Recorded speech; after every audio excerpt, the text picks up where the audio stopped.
這是一段2022年的珍貴影像，拍攝於三星堆考古大棚內的 K8祭祀坑，記錄了一件青銅大口尊的提取過程。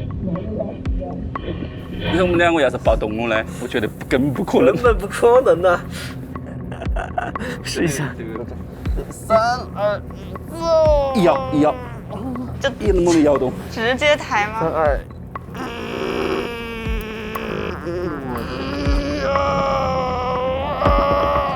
没事。我的思维动啊！再來一次！3、2、1，走！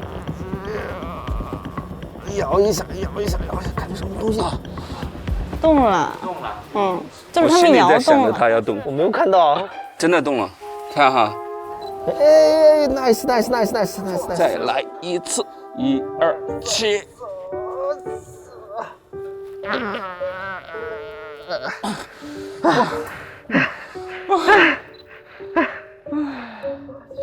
歇一下，太累了。大口尊，這件中原常見的青銅酒器，或許在巴蜀之地痛飲了太多芳禮，一醉就是3000多年。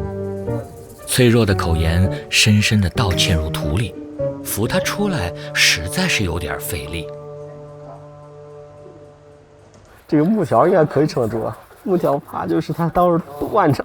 不會，五花大綁都頂不住啊，這玩意兒這麼沉。但還有一個問題，我怕紗布橫移，千萬不要拖就行。就是上去的姿態一定要讓它保持這個姿態，如果一旦翻過來的話，就容易往下拖。OK， 绑完了，巴巴適適。我已經腰疼得快沒辦法試試了，你知道嗎？我都快腰死了，腰都快斷了。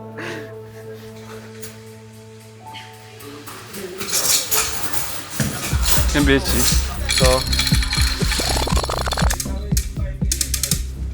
就這個速度。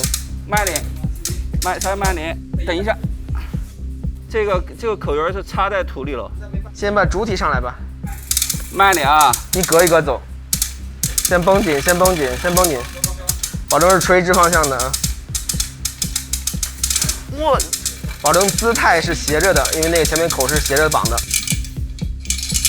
拉，匀速拉就行，去匀速拉。拉吧。再拉一點，再高一點，保證再高一點，再提掉一點。好，可以。然後看任老師往這邊拽一下。好。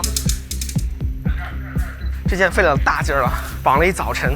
好，太重了，先下。然後追到那個鳥。